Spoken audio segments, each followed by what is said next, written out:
그가 그들에게, 그는 누구냐 하면 야곱이고요. 그들은 야곱의 아들들입니다. 자, 야곱이 자기의 아들들에게, 자손들에게 하는 말인데, 우리가 오늘 함께 낭독한 이 야곱의 말이 야곱의 마지막 말이에요. 야곱이 하는 마지막 말, 창세기가 우리에게 소개하는 야곱의 마지막 말입니다. 야곱이 이렇게 말을 하고 33절, 야곱이 아들에게 명하기를 마치고 그 발을 침상에 모으고 숨을 거두니 그의 백성에게로 돌아갔더라.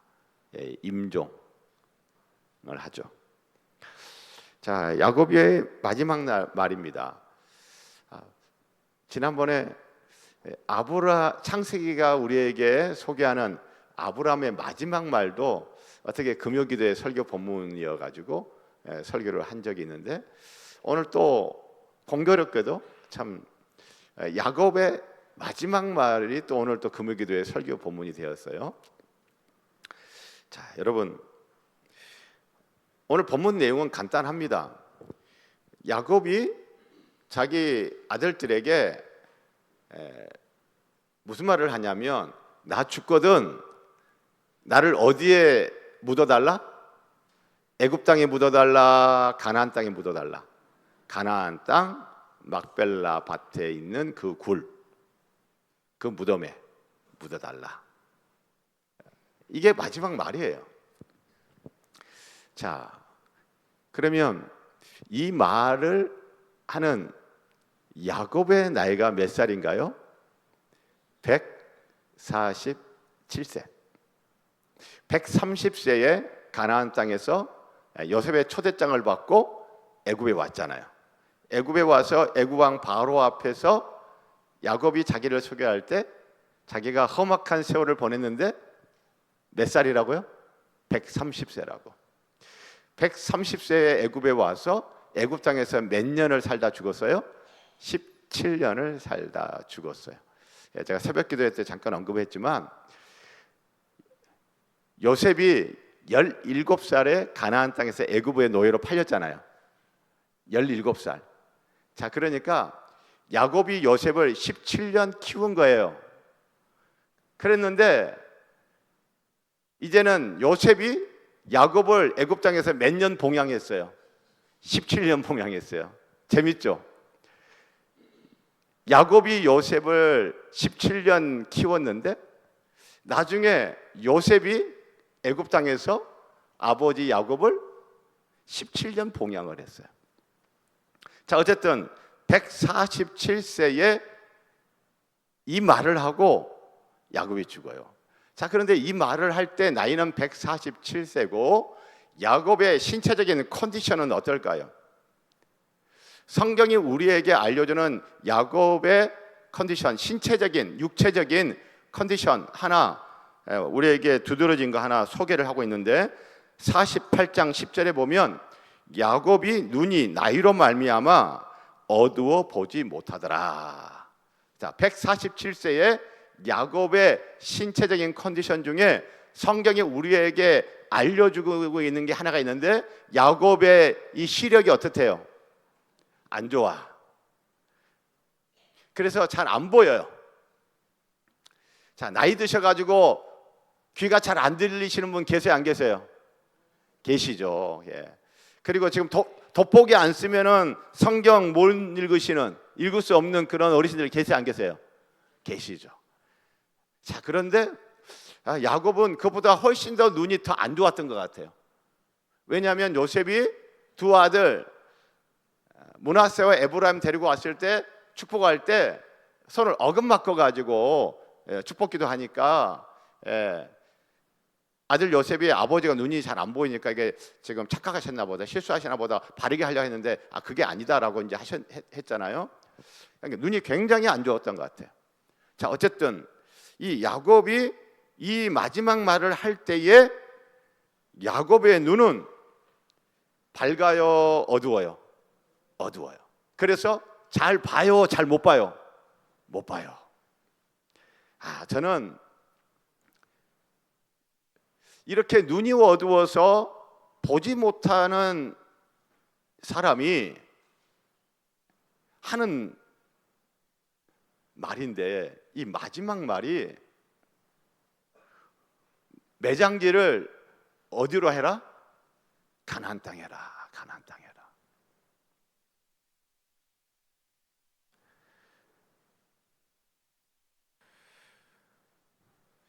그래서 제가 이런 마음이 들더라고요. 하나님, 제가 뭐 147세까지 살지는 않겠지만 하나님, 제가 나이가 들어가면 들어갈수록 저의 신체적인 컨디션은 안 좋아질 게 분명할 텐데, 다리에 힘이 빠지기도 하고 손에 힘이 빠지기도 하고, 귀가 또 잘 안 들릴 수도 있고, 눈이 지금보다 더 잘 안 보일 수도 있고 등등, 저와 여러분 나이가 들어가면 들어갈수록 우리의 신체적인 이런저런 조건들이 안 좋아질 수 있잖아요. 그렇죠? 우리의 겉사람이 막 새로워지는 것이 아니라 우리의 겉사람이 어떻게 해요? 뒷걸음질 칠 수 있잖아요. 그게 이상한 것이 아니라 그게 자연스러운 거예요. 그게 일반적인 경우죠. 혹시 여러분 어떤 경우에는 신체적인 조건이 급격히 안 좋아질 수도 있어요. 자, 어찌 됐든 간에 저와 여러분의 겉사람이, 우리의 육체가, 우리의 신체적인 컨디션이, 조건이 좀 나빠지더라도 우리의 영적인 것은 반짝반짝했으면 좋겠어요. 야곱은요, 지금 147세 눈이 안 보이지만, 육신의 눈은 어두워 보지 못하지만 믿음의 눈은 굉장히 밝아요.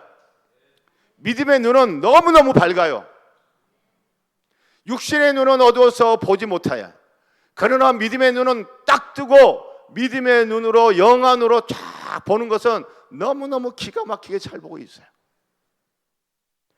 저는 이 야곱이 부러워요. 사랑하는 성도 여러분, 우리도 이랬으면 좋겠습니다. 우리의 신체적인 조건이, 우리의 시력이, 우리의 청력이, 그리고 우리의 손, 우리의 발, 뭐 이런저런 것들이 좀 약해지고 또 심하게는 시력을 상실해버리고 근력을 상실해버리고, 그럴지라도 혹 우리가 옴짝달싹하지 못하고 그냥 누워만 있게 되는 그런 시간이 온다 할지라도, 우리의 육체, 우리의 신체적인 것은 기능이 뚝 떨어진다 하더라도 우리의 영적인 기능은 활발하길 바랍니다. 우리의 영적인 시력도 밝았으면 좋겠고, 우리의 영적인 근육도, 근력도 강했으면 좋겠어요. 그런 소원입니다. 여러분, 육신의 눈은 밝았으나 영적인 눈은 굉장히 어두웠던 사람, 여러분 성경에 생각나는 사람 있잖아요. 창세기에서 가까운 책에 등장하는 이름 두 글자, 발람은요, 육신의 눈이 어둡지 않았어요. 육신의 눈이 밝았어요. 그러나 그가 발락의 초대를 받고 나귀를 타고 가려고 할 때 어때요? 칼을 든 여호와의 사자가 앞에 딱 섰는데 발람의 눈에는 그게 보였어요? 안 보였어요? 안 보였어요. 누구 눈에 보였어요? 나귀의 눈에 보였어요. 나귀의 눈에 보인, 나귀가 칼을 든 여호와의 사자가 딱 있으니 나귀가 앞으로 가요, 안 가요? 안 가죠. 가면 어떻게 될 것 같아? 죽을 것 같으니까 나귀가 막 뻗팅기잖아요. 뻗팅겨. 그러니까 이걸 보지 못하는 발람은 어떻게 해요? 이놈의 나귀 새끼가 하면서 막 나귀만 두들겨 팼어. 나중에 눈이 딱 뜨이니 누가 거기 딱 있는 거예요? 여호와의 사자가 무엇을 들고? 칼을 들고.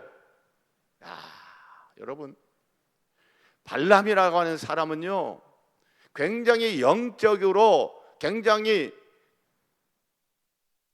차원 높은 영적인 사람이라고 그 고대 근동 쪽에서 유명한 사람이었어. 그러니까 모압 왕 발락이 그 발람을 초대해 가지고, 그리고 이 이스라엘 이 민족을 저주하게 하려고 이 발람을 초대를 한 거잖아요. 그러니까 그 고대 근동 지역에서 가장 영적인 사람하면 누구? 발람. 발람은 영적으로 굉장히 고차원적인 영의 사람이야 라고 인정받던 사람이에요. 그 사람 눈은 밝았어. 육신의 눈은 밝았지만 영안은 밝았다, 어두웠다? 어두웠다. 그래서 영적인 것을 본다, 못 본다? 못 봤어요. 사랑하는 성도 여러분, 우리 지금 다 우리 육신의 시력은 어때요? 밝아요, 안 밝아요? 밝아요. 저도 안경의 도움을 받지만 어쨌든 밝아요. 성경책 다 보이고. 예? 우리 다 지금 육신의 눈은 다 밝아요. 잘 보여요. 잘 보여. 그런데 혹시 발람처럼 육신의 눈은 밝으나 영적인 눈은 어두워서 영적인 것은 보지도 못하는 영적으로 어두운 사람 있으면 어떡하나 싶은 거죠. 사랑하는 성도 여러분, 오늘 첫 번째 메시지는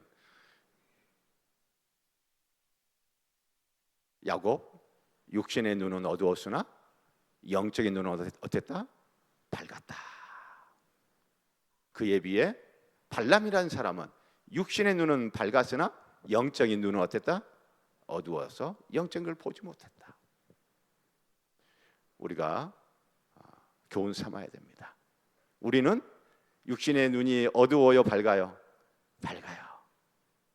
육신의 눈이 밝기 때문에 우리는 발람처럼 될 위험성이 있는 사람들이에요. 그렇죠? 우리 영적인 눈이 어둡지 않고 영적인 눈이 밝기를 주의 이름으로 부탁하고 축복합니다. 자, 그리고 야곱이 마지막으로 한 말, 나의 매장지는 애굽 땅이다, 가나안 땅이다. 가나안 땅이다. 가나안 땅이다. 할아버지 아브라함이 햇사람에게 돈을 주고 산 막벨라 밭과 그 가운데 있는 굴, 그게 매장지. 돈 주고 샀어요. 하나님께서 아브라함에게 가나안 땅을 내가 너에게 기업으로 줄 거야 라고 약속하셨잖아요. 그 약속을 믿고 돈 주고 산 거예요.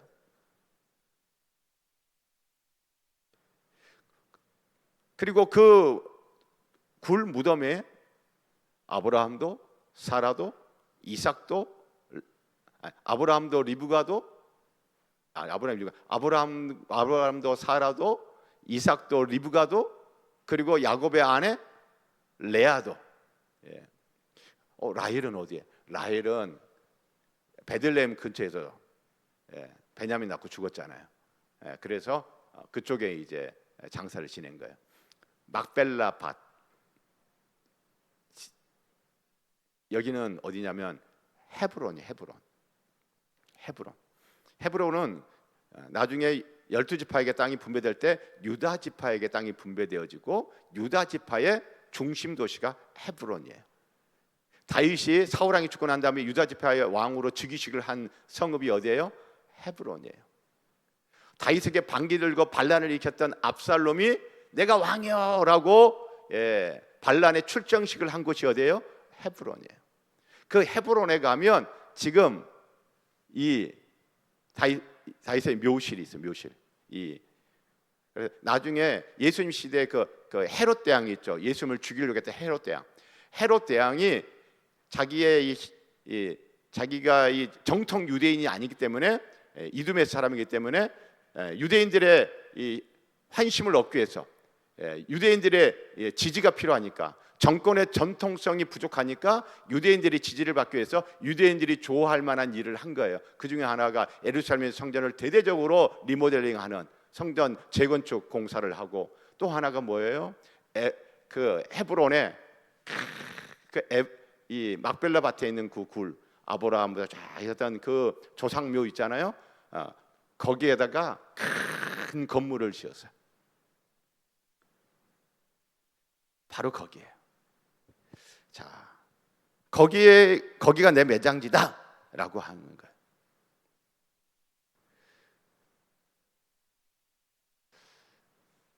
아들 요셉의 초대를 받고 애굽에 왔습니다. 아들 요셉이 애굽에서 어떤 위치에 있는 사람이에요? 애굽 왕 바로 다음에 넘버 2. 그리고 고센 땅이라고 하는 목축하기 좋은 땅, 나일강 삼각주 지역에 있는 고센 땅에서 따로, 그래 거기서 이 이스라엘 사람들이 자기들의 문화, 자기들의 생업, 자기들의 신앙 생활을 할 수 있는 별도의 지역을 애굽 왕 바로로부터 허락받고 잘 살고 있잖아요. 뒷배가 누구예요? 애굽의 2인자 요셉이잖아요. 그럼 여러분, 애굽에서의 이 삶이, 애굽이라는 땅이 이 야곱과 야곱의 자손들에게는 살기에 불편해요? 살기 좋아요? 살기 좋은 거예요. 너무나 든든한 뒷배가 있잖아요. 애굽 왕 바로가 고센 땅을 내줬잖아요. 그때는 노예 신분도 아니었어요. 그리고 애굽 하면 당시 그 고대 근동 지역에서 제일 잘 나가는 나라잖아요. 제일 잘 나가는 나라, 살기에 제일 좋은 나라, 먹을 것이 가장 풍부한 나라, 모든 게 다 있는 나라.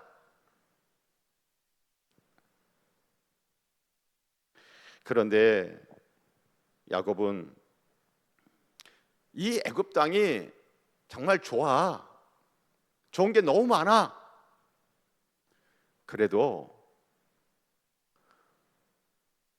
가나안 땅에 있는 막벨라 밭에 있는 그 굴이 나의 매장지다, 꼭 거기에 장사 지내줘 라고 부탁을 한, 아니 명령을 한 것은 이런 메시지인 거죠. 잘 기억해라. 나는 죽어가겠지만 하나님이 우리에게 주신 하나님의 기업은 애굽 땅이다, 가나안 땅이다. 그렇죠. 애굽 땅 아니야. 여기 지금 우리가 편하게 아주 잘 살고 있어. 우리 풍요롭게 부족한 것 없이 이 땅에서 많은 걸 누리면서 살고 있어. 그래도 애굽 땅은 하나님이 우리에게 주신 하나님의 기업이다. 하나님의 기업이 아니다. 하나님의 기업 아니다. 하나님의 기업 아니다. 어디가 하나님이 우리에게 주신 기업이다? 저 가나안 땅이다. 하나님이 우리 조상 할아버지 아브라함에게, 내 아버지 이삭에게, 그리고 나에게 약속하신, 우리에게 약속하신 하나님의 기업은 애굽 땅이 아니고 저 가나안 땅이다.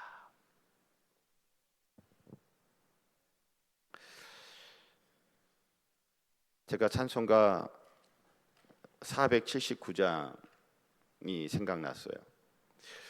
괴로운 인생길 가는 몸이 평안히 쉴 곳이 아주 없네.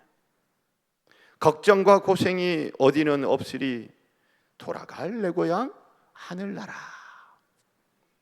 147세에 앞이 보이지 않는 야곱이 하는 말, 그의 인생 쉽지 않았습니다. 괴로운 인생길을 지금까지 걸어왔습니다. 그나마 마지막 17년은 아들 요셉으로 인하여 그나마 애굽에서 그나마 평안하게 살 수 있었지만, 그러나 그 이전까지 130여 년의 그의 인생길을 돌아보면 힘들고 어려웠어요. 괴로운 인생길이었어요. 걱정과 고생이 끊이지가 않았어요.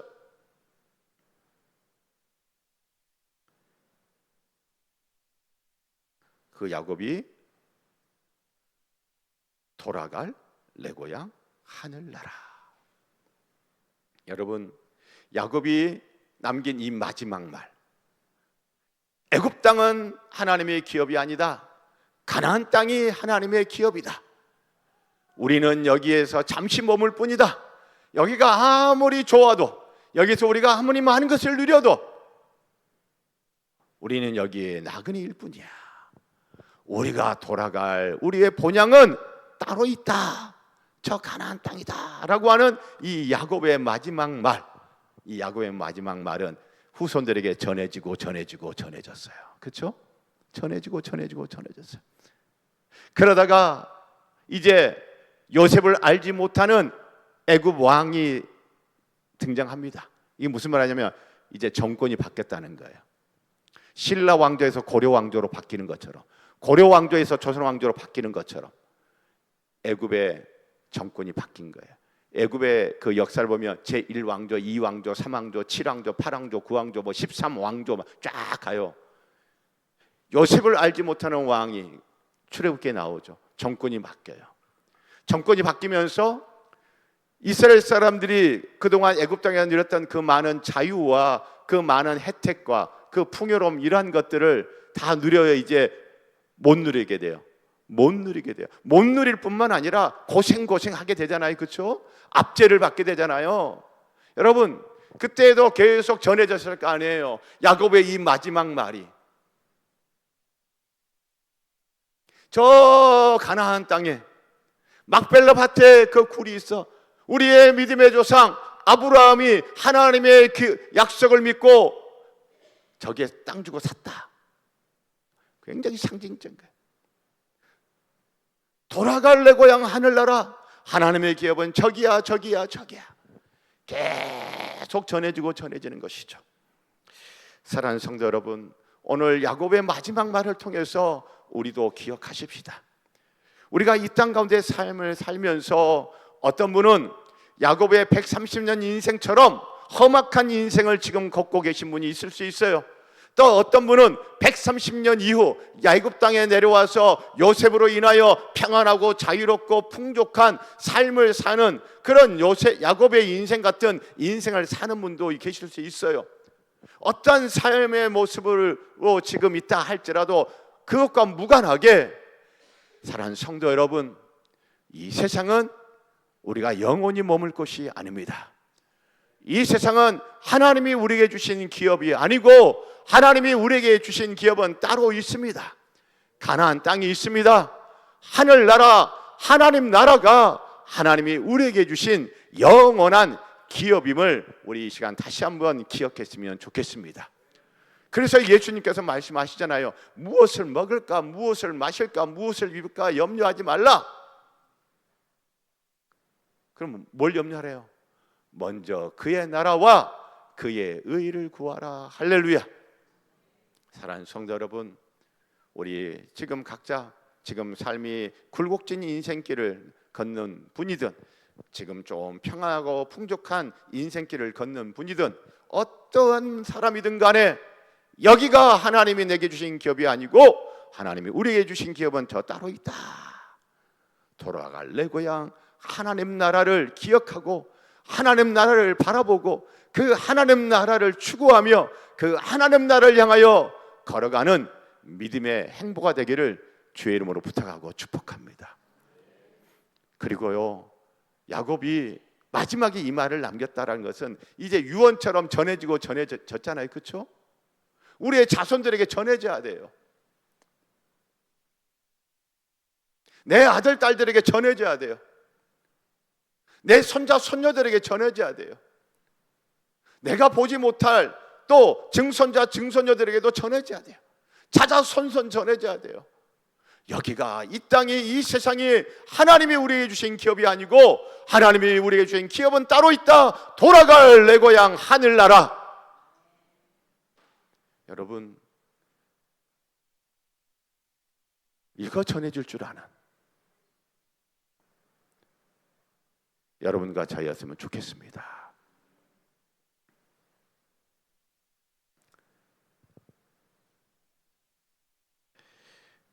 사랑하는 성도 여러분, 야곱의 마지막 말, 첫 번째는 육신의 눈은 어두웠지만 영적인 눈은 굉장히 밝았다. 영적인 것에 대해서는 굉장히 분별력이 좋았고 영적인 것을 밝히 볼 줄 알았다. 우리가 이런저런 육체적인 신체적인 것이 혹 연약해진다 할지라도 영적인 것은 굉장히 밝고 건강하기를 축복합니다. 그래서 야곱은 여기서 누리고 있는 것, 여기가 하나님의 기업이 아니고 돌아갈 내 고향 하늘나라, 그것을 가르쳐 준 거예요. 그것을 바라본 거예요. 자기도 바라보고 그리고 그것을 가르쳐 준 거예요. 아들들아, 손자들아, 손녀들아, 내 딸들아, 저기야, 저기 가르쳐 준 거예요. 저와 여러분, 돌아갈 내 고향 하늘나라 바라보십시다. 그리고 우리의 다음 세대들에게 가르쳐 줍시다. 보든 안 보든 듣든 안 듣든 우리가 해야 될 역할이에요. 가르쳐 주는 거예요. 저기 봐, 저기. 이 땅에 살지만 저기 봐야 돼. 이 땅에 살지만 저길 놓치면 안 돼. 여기서 잘 되든 여기서 힘들든 여기가 다가 아니야. 저기야, 저기. 하나님 나라. 돌아갈 내 고향을 바라보고 돌아갈 내 고향을 가르쳐주는 우리에게를 소원하고 축복합니다. 우리 기쁨으로 찬양 187장